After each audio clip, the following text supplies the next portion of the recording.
When the decision was made 2 years ago to replace the original and aging bleachers that had been in use since the 1960s in Washington Township High School's 11-12 Gymnasium, technology education teacher Mike Hudock gladly accepted the 10-foot planks of varnished pine for use in his materials processing and production systems class.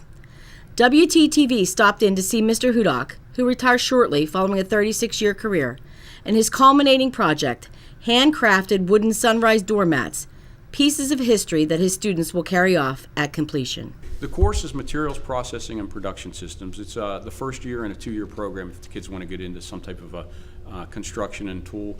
And basically it's a career technology education program, and it exposes the kids to, again, an understanding of how materials are manipulated. And basically we take them through. We happen to be using wood. Since I've been in high school, we've always used wood as the main material, but we've incorporated plastics, styrofoam, anything we can get our hands on to incorporate some type of a design program. So the kids are really trying to understand how to design a project, and the project would basically have two. It would either be functional to do something, or it'd be aesthetically pleasing. If they were making a clock, it would be something that could tell time, but they could design the shape of the clock, the color of the clock, and so forth. If they were making a chair, it has to obviously be functional, where they have to sit in it at the right height.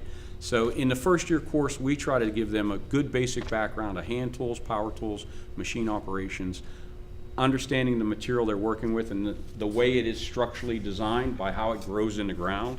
And they learn that this piece of wood, when manipulated, it cuts easier in certain directions than others, and it has to be incorporated into a project a certain way to give it strength and structure.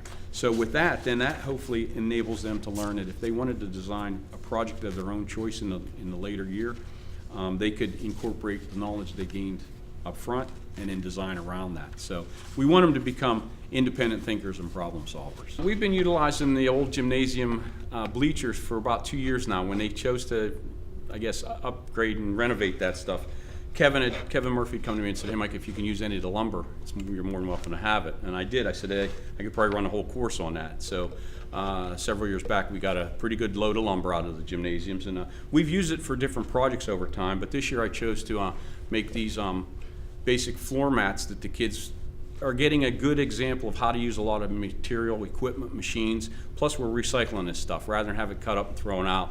And it's pretty unique because it has a lot of nice features in it. I would have asked some of the kids to try to leave it natural, but when we machine it to different shapes, it does show some different things. Like this one's had an edge that's been routed, so it's going to change what the actual wood looks like, but when it's done, the kids have an option to add any type of hue or coloration to it themselves to match something they may have at home.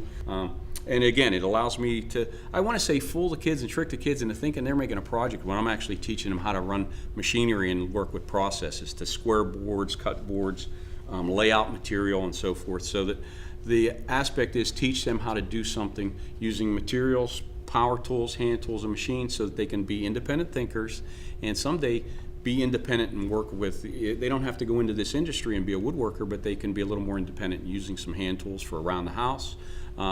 Getting involved in wanting to do woodworking is a skill that we need. We need carpenters, we need tradesmen. So, you know, I remember back in the 1980s and 90s, we had 16 woodworking classes at one time. Today we're down to 6 in the high school. And that's due to the attrition, how the schools increased and decreased in kids' numbers. But not just that, just the type of curriculums that the kids have to handle. So the bleachers in the high school have been around probably since the 60s. And this has a finish on it from the original probably time that they were installed back in the 60s. And the kids, when they're done, even though they're redoing the shapes and the material, they're going to actually be applying either a stain or a clear coating and a finish, and it'll probably come up and have the same resilience that this wood pattern shows, because you can see the light and dark area in the grain pattern. So whether it be 20 different pieces that have different shapes and different grain patterns, when it's totally done, it's going to blend in and it's going to have a unique look to it. So I don't want to use the phrase riding the pine, but that was a phrase they used in basketball. But the kids will be stepping on this, and I hope they realize if their parents have gone to the high school, they'll be welcoming somebody into their high school or from the high school that's coming into their home by stepping on a doormat that was made from the old-fashioned wood that we had in the gymnasiums.